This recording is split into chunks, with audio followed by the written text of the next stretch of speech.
ಜಾಜಲಿ ಅಂತನ್ನುವ ಒಬ್ಬ ಋಷಿ ಮಹಾತಪಸ್ವಿ. ಅವನು ತಪಸ್ಸು ಮಾಡ್ತಾ ಅರಣ್ಯದೊಳಗೆ ಕುಳಿತಿದ್ದ. ಅವನ ತಲೆ ಮೇಲೆ 2 ಪಕ್ಷಿಗಳು ಹೊಲಸು ಮಾಡ್ತವೆ, ಮೇಲೆ ಗಿಡದ ಮೇಲೆ ಕುಳಿತಿತ್ತು. ಇವನು ಹೀಗೆ ನೋಡಿದ, 2 ಪಕ್ಷಿಗಳು ಸುಟ್ಟೋಯ್ತು. ಅಂಥ ತಪಸ್ಸು ಇವನಿಗೆ. ದೇವರ ಧ್ಯಾನ ಮಾಡಿ ತಪಸ್ಸು ಗಳಿಸಿ ತನ್ನ ವ್ರತ ನಿಯಮ ಅನುಷ್ಠಾನಗಳಿಂದ ಒಂದು ವಿಶಿಷ್ಟ ಶಕ್ತಿಯನ್ನು ಪಡೆದುಕೊಂಡಿದ್ದ. ಆ ಯೋಗ ಸಾಮರ್ಥ್ಯದಿಂದ, ತಪಶ್ಶಕ್ತಿಯಿಂದ ಇವನ ಕ್ರೋಧಾಗ್ನಿಗೆ ಆ ಪಕ್ಷಿಗಳೇ ಸುಟ್ಟು ಹೋದವು. ಆಗನಿಸ್ತು, ಇನ್ನು ನಾನು ಮನೆಗೆ ಹೋಗ್ಲಿಕ್ಕೆ ಅಡ್ಡಿ ಇಲ್ಲ ಅಂತ. ನಾನು ಕಣ್ಣು ತೆಗೆದು ನೋಡಿದರೆ 2 ಪಕ್ಷಿಗಳು ಸುಟ್ಟು ಹೋಗ್ತವೆ ಅಂದರೆ ನನ್ನ ತಪಸ್ಸು ಪೂರ್ಣ ಆಗಿದೆ, ಇನ್ನು ನಾನು ಮನೆಗೆ ಹೋಗ್ಬೋದು ಅಂತ ಅಂದ್ಕೊಂಡ ಹೊರಟ. ಹಸಿವೆ ಆಯಿತು. ಆಗಿನ ಕಾಲದಲ್ಲಿ ಹಸಿವೆ ಆದರೆ ಹೋಟೆಲ್ಗಳಿಗೆ ಹೋಗೋ ಪದ್ಧತಿ ಇರಲಿಲ್ಲ. ಒಬ್ಬೊಬ್ಬರ ಮನೆಯಲ್ಲಿ ಆತಿಥ್ಯ ಅನ್ನೋ ಒಂದು ಕಾನ್ಸೆಪ್ಟ್ ಇತ್ತು. ಇವನು ಹೋದ. ಭವತಿ ಭಿಕ್ಷಾಂ ದೇಹಿಯಿಂದ ಒಳಗಿದ್ದ ಮುತ್ತೈದೆ ಅವಳು ಬಂದು ಭಿಕ್ಷೆ ಹಾಕಬೇಕು ಅನ್ನೋದಕ್ಕೆ ಸಂಸ್ಕೃತದಲ್ಲಿ ಬೇಡೋ ಪದ್ಧತಿ ಭವತಿ ಭಿಕ್ಷಾಂ ದೇಹಿಯಿಂದ.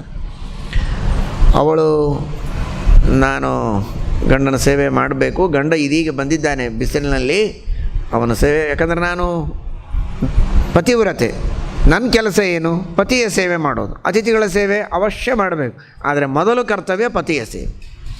ಪತಿಯ ಸೇವೆ ಮಾಡಿ ಬಂದು ನಿನಗೆ ಭಿಕ್ಷೆ ಹಾಕ್ತೇನೆ, ಒಂದು 2 ನಿಮಿಷ ತಾಳು.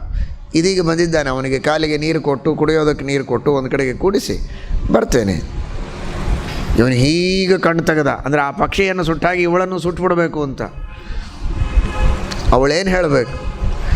ನೀನಲ್ಲಿ 2 ಪಕ್ಷಿ ಸುಟ್ಟು ಬಂದಿಯಲ್ಲ, ಹಾಗೇನು ಅಂದ್ಕೊಂಡಿದ್ದೀಯ ನನ್ನನ್ನು? ನಾನೇನು ಸುಟ್ಟು ಹೋಗೋದಿಲ್ಲ ಅಂದ್ಲವಳು. ಅದು ನಡೆದದ್ದು ಅರಣ್ಯದಲ್ಲಿ ಘಟನೆ. ಆಗಿನ ಕಾಲದಲ್ಲಿ ಯಾವ ಈ ವಾಟ್ಸಪ್ಪು, ಮೊಬೈಲು, ಯಾವ ನ್ಯೂಸು ಏನೂ ಇರುತ್ತಿರಲಿಲ್ಲ.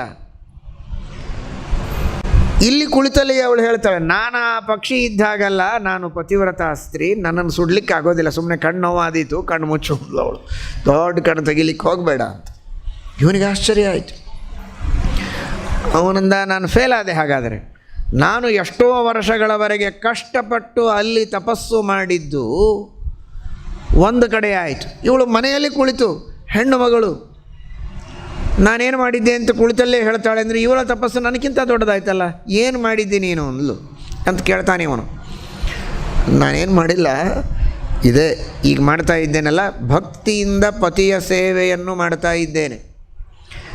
ಪತಿಯ ಸೇವೆ ನಾನು ಅಥವಾ ಅವನು ನನ್ನ ಕೈ ಹಿಡಿದ ಗಂಡ, ನಾನು ಹೆಂಡತಿ ಮಾಡಬೇಕು. ಒಂದು ಮನೆಯಲ್ಲಿದ್ದ ಮೇಲೆ ಬಿಟ್ಟದ್ದಲ್ಲ ನನ್ನ ಕರ್ಮ ಅಂತ ತಿಳ್ಕೊಂಡು ಮಾಡ್ತಾ ಇಲ್ಲ ನಾನು.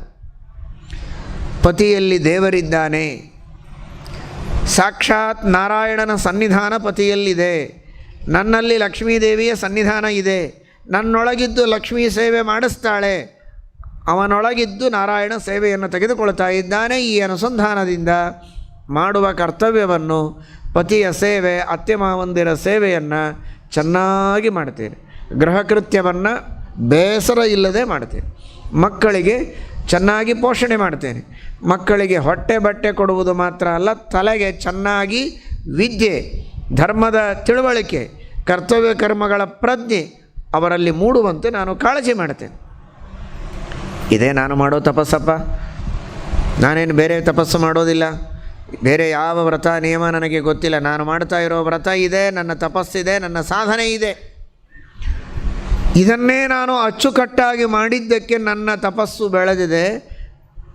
ಯಾರೆಲ್ಲ ಏನು ಮಾಡ್ತಾರೆ ಅಂತ ನಾನು ಕೂತಲ್ಲೇ ಹೇಳಬಹುದು. ಆ ಯೋಗ್ಯತೆಯನ್ನು ದೇವರು ನನಗೆ ಕೊಟ್ಟಿದ್ದಾನೆ. ಆದ್ದರಿಂದ ಇದರರ್ಥ ನಿನಗಿಂತ ನಾನು ದೊಡ್ಡವಳು ಅಂತೂ ಹೇಳ್ಕೊಳ್ತಾ ಇಲ್ಲ. ನೀನು ತಪಸ್ವಿ, ಜ್ಞಾನಿ, ಒಬ್ಬ ಋಷಿ.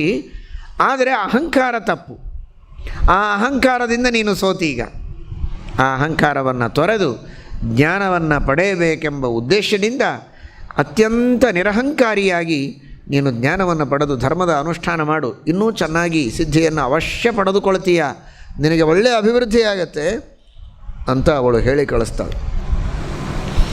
ಅಂದರೆ ಅರ್ಥ ಮಾಡಿಕೊಳ್ಳಿ, ನಾನು ಅದನ್ನೇ ಹೇಳಿದೆ. ಇದೀಗ ಅವರವರು ಮಾಡಬೇಕಾದದ್ದನ್ನೇ ಶ್ರದ್ಧೆಯಿಂದ ಮಾಡಿ ದೇವರಲ್ಲಿ ಸಮರ್ಪಣೆ ಮಾಡಿದರೆ ಭಗವಂತ ಅವರಿಗೆ ಅನುಗ್ರಹವನ್ನು ಮಾಡ್ತಾನೆ.